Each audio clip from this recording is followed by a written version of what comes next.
લ્યો મમ્મી, હાથ ધોઈ નાખો, જમવાનું તૈયાર થઈ ગયું છે, આપી દઉં જમવાનું. હા. સાંભળો, તમે આવી જાવ જમવા. એ હા.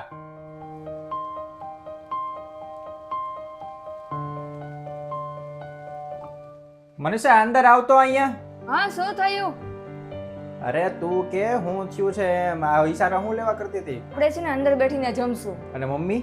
મમ્મીને બહાર જમવાનું આપી દઉં ને આપણું અંદર લેતા આવું. અરે કેવી વાત કરે છો તું? દરરોજ તો આપણે એમની હારે જ જમીએ છીએ, આજે આપણે અલગથી જમશું તો કેવું લાગશે? પણ તમે બહાર આવીને કહી દો ને કે અત્યારે મને જમવાનો મૂડ નથી, હું પછી જમી લઈશ. એટલે હું સાથે સાથે કહી દઈશ કે હું તમારી સાથે જ જમી લઈશ. અને મમ્મીને તો જમવાનું આપી જ દઉં છું. એ જમીને એના રૂમમાં વયા જાય ને પછી આપણે બે જમી લેશું. પણ મમ્મી યાર જમવામાં વાંધો શું છે?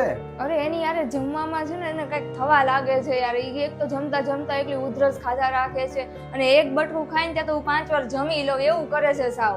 અરે પણ એ તો એમાં એનો વાંક નથી, એની તબિયત બરોબર નથી એટલે. હા તો પણ હું એને ક્યાં તબિયત ખરાબ કરું છું? હું તો આપણી ખરાબ ન થાય એટલા માટે કહું છું.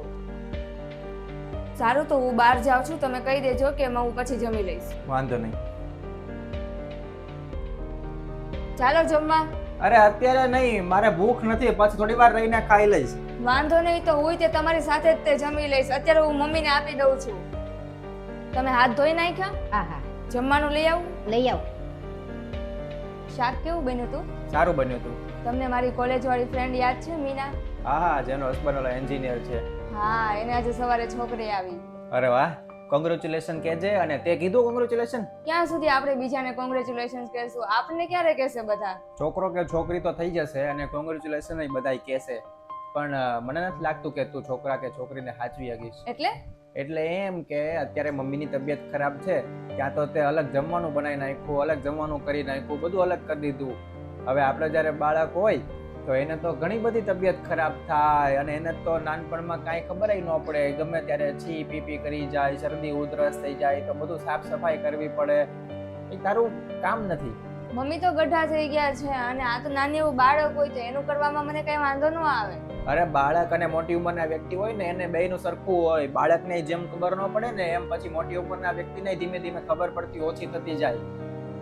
એટલે સૌથી પહેલા તું મમ્મીને સાચવવાનું શીખી જા, પછી બધી વાત. દીકરા દીકરીઓને વહુને જ્યારે એના સાસુની, સસરાની કે મમ્મી પપ્પાની ઉંમર થાય ને એટલે એમની પ્રત્યેની લાગણી ઓછી થતી જાય છે. કેમ કે ખાલી એમની સેવા કરવી પડે એટલા માટે થઈને. અને સેવા એટલે કેવું હોય છે કે એમાં એમની ઉંમર થાય ને એટલે એમની તબિયત ખરાબ થાય, એમને કદાચ થોડું ઘણું ચીડિયાપણું આવી જાય, એમને બોલવામાં પણ થોડું ઘણું પ્રોબ્લેમ થવા લાગે કે પછી કદાચ ગુસ્સો પણ આવવા લાગે, તો એમાં એનો વાંક નથી, એની ઉંમરનો વાંક છે.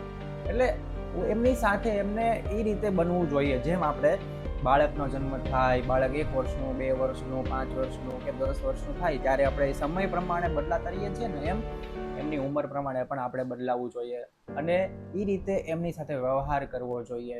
બાકી એમાં એમનો કોઈ વાંક નથી હોતો. બાકી તમને વિડીયો ગમ્યો હોય તો લાઈક, શેર અને કમેન્ટ કરજો.